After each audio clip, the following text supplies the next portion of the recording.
we have, wait, don't go. Little under $12,000. So I had at the bank that I work at. I pretty much got the okay to, I was kind of like exploring on calling them, left it just living life. Where from 1 to 3 bathrooms.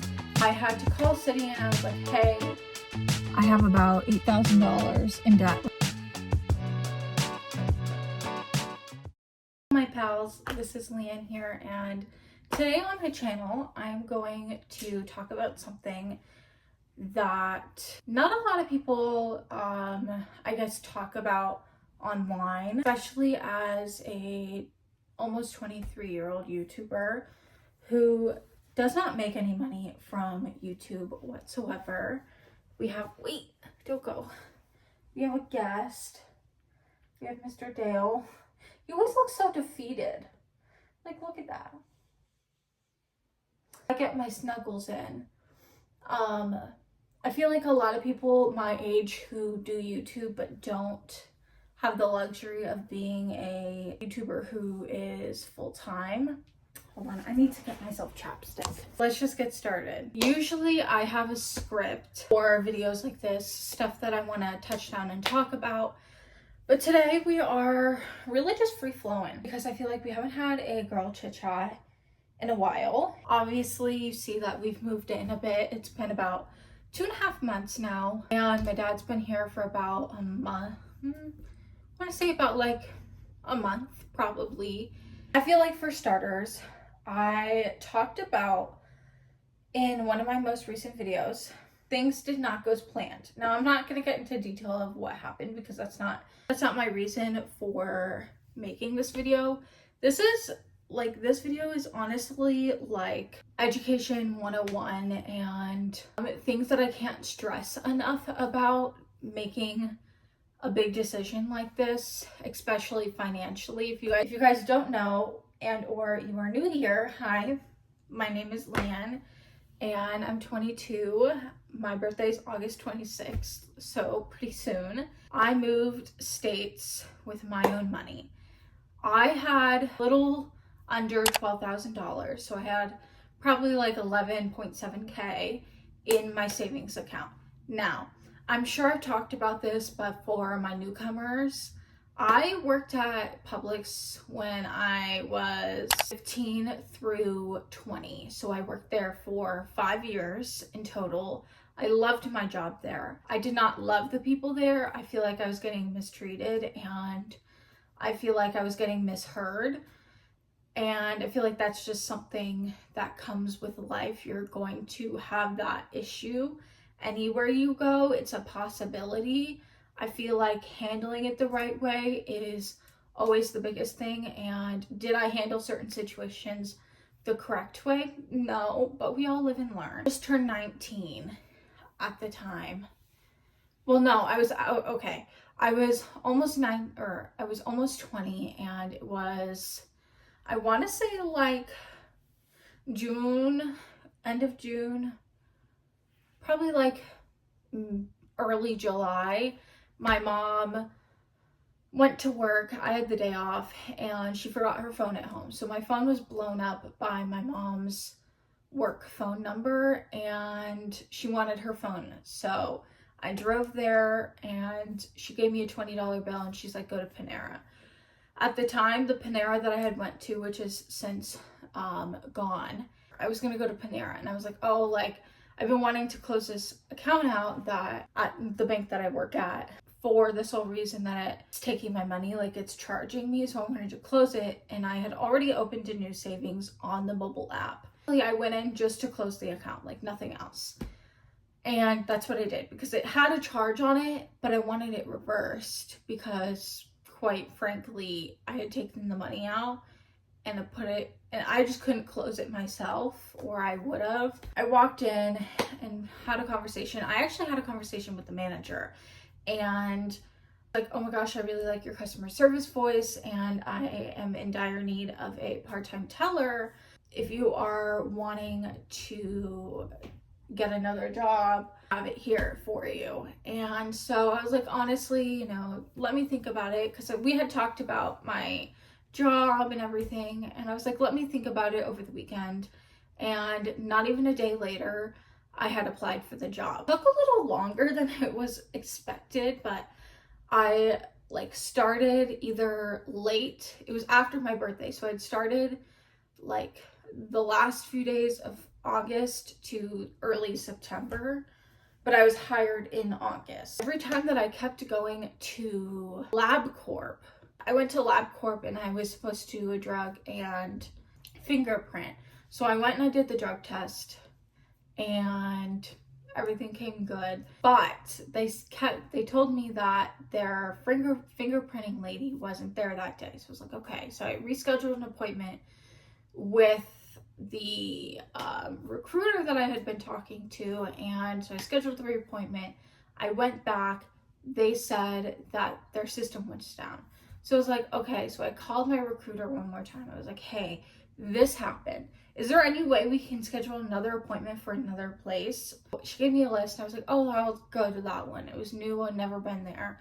And it was past the high school that I had went to. It was like a little past. So I was like, okay, whatever.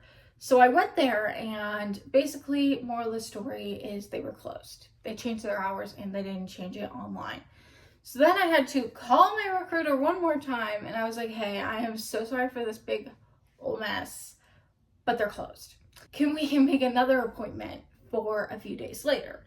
So that's what we did. Got the fingerprinting appointment, got the job. So the first eval that I had, I got about a 20-cent raise, which was very unheard of, especially for someone who did not work the full year. So I got a 20-cent raise the next year. So the second eval that I had some work to do. Like all of 2024, I was working on making sure that I was doing everything that I could and trying my best, everything that I could. I'm not going to say too much detail, but because it's a banking job, tried my hard darn best. And I told myself that I wanted to become full-time in the company that I work with.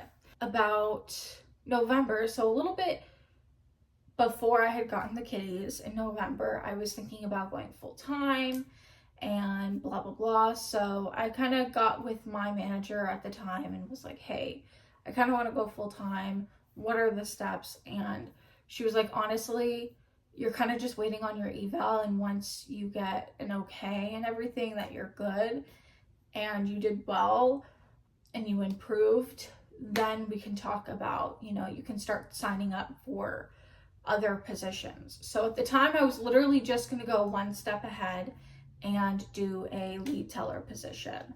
With newer banks opening, the lead teller position is kind of going out of style. I should say the teller position in general is going out of style, and now everyone's going to be a banker. I hemmed and I hawed on it, and I was like, honestly, I'll go to a banker position. So I was like, in December, I really worked on from December to about February when I got my eval, I worked on learning more about bankers and what they do and kind of their role in being in a bank. And so I did a lot of pre-learning, which really, really helped me. I wrote notes and everything.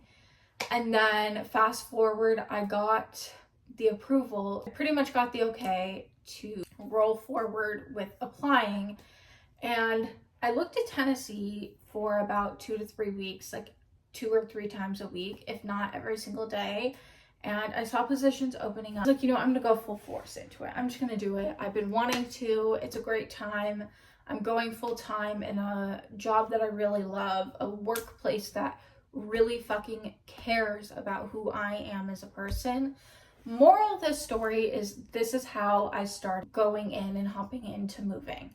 Now, things happened, which things always happen, and at the end of the day, it takes a lot out of you. What makes you refrain from that is telling yourself that even though this happened, I'm the only one who truly cares about myself. And I don't know how to make this make sense, but I guess what I'm saying in hindsight is that after every single day and every single cry session and emotion that I had, I told myself that I was worth it, and I knew that things were going to work out. no matter what happened. From about the beginning of February to essentially May, it was applying for different positions here. I got approved finally. It was coming really close to time, but I got approved for the job. I found the place that we're living in. I was looking around at places, you know, around us. I mean, I know the area pretty well, but this particular area we never really explored deep enough like we did with Sevierville, like Pigeon Forge and Gatlinburg. I was kind of like exploring the area on the map and kind of like where my job is, how long it's going to take. That's kind of like the background of how I've gotten to this point. Also, in that same video, I told you guys, like I told you earlier in this video, things did not go as planned. When I say things did not go as planned, I mean I'm going to be real and raw with you guys. I worked with this company and they sold so what the whole thing that happened is I worked with Coastal Moving Services. I worked with them for about the first few weeks.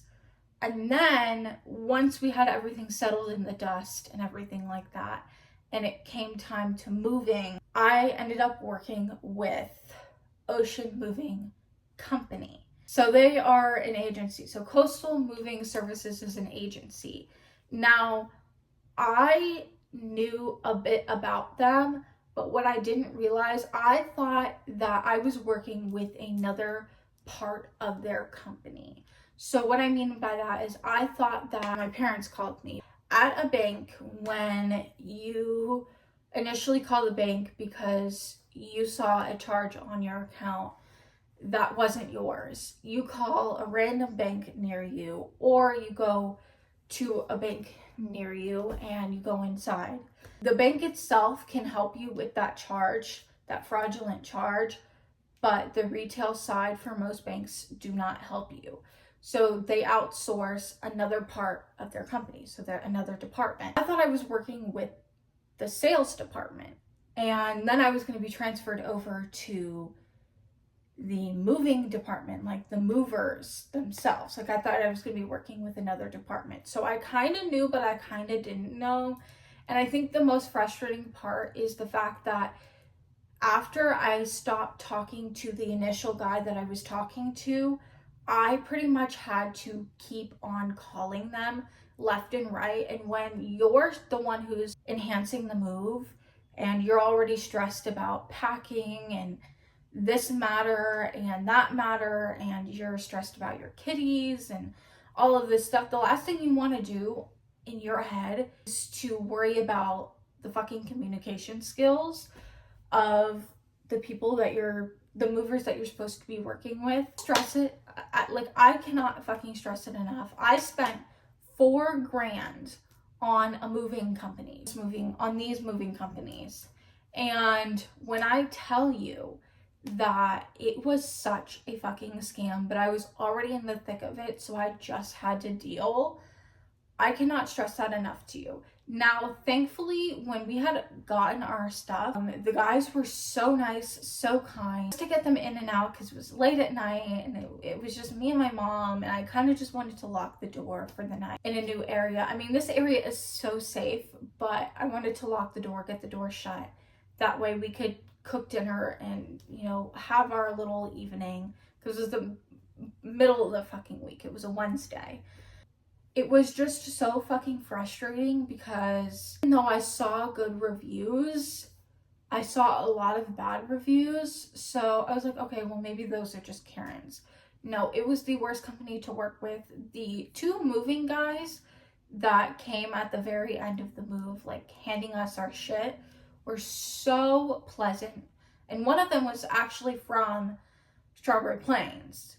So like 2 or 3 cities down from us personally. So he was very sweet, very kind, they both had very good manners. It was just the moving company in general, like the first moving company, they didn't really advertise as an agency, they advertised as a moving company. A lot of people rave about 2 Men in a Truck, Roadway, Baby Hey, I did talk about that in a previous video. of mine. She said roadway worked very well. Chris is going to jump on there. No, baby, mommy wants to... No, baby, mommy wants to film. Oh, he just sat his fat ass down. The moving company itself just did not work out. That was the thing that took most of my money. So if I had, let's just say, rounded to 12 grand, 4 grand was spent on moving services. That takes me down to 7 grand. 3.5 grand was taken to first month. I don't know. Let's just say 3.5 was spent on expenses here, month's rent and everything like that. Then you have gas to drive here and little piddly things. And the next thing you know, I spent like 2 weeks of that money on just living life. I ran out of money pretty much. And then it got me into credit card debt. That's where we're standing. This is the point of the video that I've been wanting to talk to you guys about. I'm going to be real. I'm going to be raw. I have 2 credit cards. I have 2. I have a Target for $1,000 and I have a Discover for $7. So that totals up to 8 grand. And when I tell you the snowball effect just hits like a fucking freight train. About a year ago, we came here. I spent money on my credit card, but I was going to pay that back with the money. I used too much on my credit card and I ended up not being able to pay it all off. Then it snowballed even more and more and more until it got to this point. And at the point of the move, I was only at 3.5 with both cards. So it wasn't that bad, but then all of the moving expenses and the other problems and things that just came around, next thing you know, I'm at a total of almost 8 grand of debt. I'm being vulnerable and I'm being honest, and I'd rather share my story and give you a teaching moment. First of all, if you guys don't know, or if you're not new here, if you guys don't know, or if you are new here, when I was 18, I used my credit card specifically for gas only, and I only had one at the time. It was Discover. And then when I started working at the bank, I wanted to build my credit so I could put my car in my name, because parents had just signed on my truck because the guy was not letting me sign off. He didn't believe that I had the credit. I did. He said it was ghost credit. Now, when people say ghost credit, I want to tell you, I don't really truly believe in ghost credit. All that really means in a bale of hay is the fact that you have nothing to represent on your credit card. So you don't have an apartment in your name, because when you get an apartment at an apartment complex, they're going to check your credit score. So it's going to ding your credit score. It's going to ding your credit score, but it's going to build your credit score in a good way. So you have nothing on your credit. If that guy was smart enough, he would have sold a car to a 19-year-old woman. Actually, I think, it was 19. A 19, almost 20-year-old woman. And I would have been the signer and my mom would have been a co-signer. I truly do not, if you're 18 or if you're almost 18 or if you're in my age range, I do not want to stress this enough, but I am going to anyway. But get something under your name. Get something under your name. I cannot stress that enough. It helps you build credit. That way, when you want to buy a house in your late 20s, when you're having kids or met the one, you're eligible to be able to have the credibility to on your credit score and have a good credit score to be able to get that loan, that mortgage loan for your house. At the times you're buying a starter home, it has about 2 to 3 bedrooms, anywhere from 1 to 3 bathrooms, nothing big. That's usually what a lot of people do. If you guys don't know me, I have a lot of home videos that I talk about, other stuff. So I'm going to put those up in the eye for you guys today. I cannot stress this enough. Put your name on something, get a new car, or get an auto loan, just whatever you need to get something on your credit. I highly suggest that because it helps you out. Now, going back to the credit card and how to use it in such a way where you're using it on little purchases. A coworker of mine really likes to stress to people to get a streaming service or something that you like. It's like Roblox, because that's pretty cool. Or Fortnite, something that you pay monthly and you do it on auto pay. So when you get paid, like when it needs to be paid, it automatically pays. So you're building your credit and not using your credit card to its full amount. Because when you use your credit to the full amount, it's going to look very terrible on your credit score. Most likely, especially at our age, you're not going to be able to pay it off. Moral of the story is that's where I'm standing right now. I have exhausted every fucking option. I have tried paying off my credit card. I would do $300 per paycheck, and so I would put whatever the higher minimum balance is the one that I would put the most on, and then I would put the remainder on the other card. A lot of the times I would put my higher amount of money into my Discover, and the Target would get the lesser amount because it's only $1,000. When I say minimum balance though, don't just pay the minimum balance.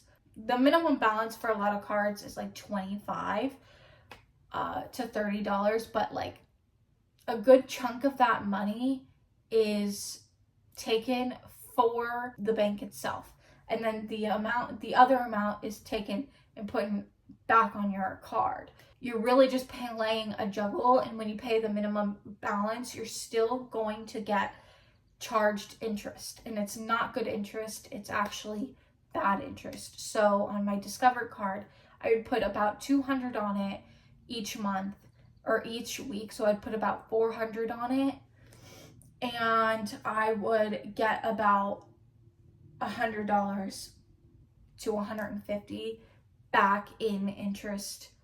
So it wasn't really working. I exhausted that option, and then I went to balance transfers. Balance transfers are on certain cards, more of the fine print reading that you would have to do. When you apply for the card, you get the amount of the card that would be on it. For balances of other cards onto this card, because there usually is an intro rate, and the intro rate is basically, lack of better term, a lot of the times they'll do like 0% for 18 months or 0% for 15 months or 0% for 12 months. And that means you don't pay anything interest-wise for those months, that time slotted month. Recently did an application for the city card, and I did not know that I put the application in all of the way. The credit limit was $1,100. My balance in debt is $8,000. It didn't work out, so I was like, okay, whatever. Then I received an email saying that the card was being sent. I was like, oh shit. I had to call Citi, and I was like, hey, here's the sitch. I wanted to do a balance transfer. Give me the balance that I needed to do the full transfer. I wanted to just close the card. It was never supposed to be opened anyway. I didn't realize that. The lady sat there for 8 minutes trying to talk me into keeping it open, like I already had an issue. No, I said no, go away. I just closed the damn card.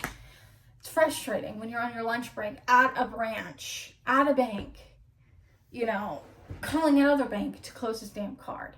So moral of the story is I closed the card, and I was like, okay, well, I exhausted that option. I just don't feel like applying to credit cards that I don't want if I'm not going to get the balance transfer. So then I started thinking about the only one that I didn't want to do, which was a personal loan. Now, at the bank that I do, like that I work at and I do my banking at, it's unsecured. Most personal loans are unsecured, meaning you get it faster and you just don't have collateral. Collateral meaning... So this is a different angle, but I realized that it's like 2 days later. I meant to finish it on Sunday, the story on Sunday, and shit happened, and I was like, you know what, I think I can't film today. here I am finishing the story. Sorry guys, I didn't have a full wrap of where I stopped. Like I said, most personal loans are unsecured, meaning no collateral. Collateral meaning there's just nothing against your loan. So for instance, if you go and get a home equity line of credit, you can use like your car against the loan. So there's just no collateral. I really didn't want to use this option because I felt that I just feel like it's a lot, but it's the only logical explanation to solve my problem of debt. So when I went and decided if this was the right option, I went and talked to someone who knows a little bit more about signature loans and AKA personal loan. I would want this to be the correct option. You know, I would just want to know if it's the correct option because I just don't want to do it and it not work. Kind of just did the basic math. I have about $8,000 in debt. I would get $8,000 and that I would do the 36 months because of the fact that it would get my payments close to $300 per month. Meaning if I get paid twice a month, I could pay off the loan twice a month instead. So instead of the full 36 term loan, I could cut it down to like a year and a few months instead of the full 36, meaning I wouldn't shit ton of interest. Right now, that's exactly what I'm going to do, and I will update you guys in vlogs and shit when things happen. But this is just a reminder that things happen and shit happens, and if you're anything like me and you overthink shit and you almost like you just want to be this perfect person that you do that's like slightly or mildly wrong is like an act of Congress, life happens and shit happens, and I feel like I still need to remind myself that every single day. So I felt like this video is the best way to explain that shit happens and that not everything is going to go your way and things happen for a reason. I truly believe that. Like, I'm not here to get like religious or anything because that's the least of my, you know, like I don't want to put that out on the internet. Honestly, I'm not that religious myself, but for people who are, I wouldn't want to put that out to the world because that is a very controversial topic. Things happen for a reason. Me having to get a personal loan to pay off the debt is something that I had to learn, and if I didn't exhaust every option, there's a reason why. The tea, that's kind of just like things that have been going on. I'm not quite sure why I made this video. I'm sure I'll pop up when I watch back all the footage why I did here. But I hope you guys enjoyed this story, and just a reminder, be nice to yourself because anything can happen and who knows. Love you. Toodles.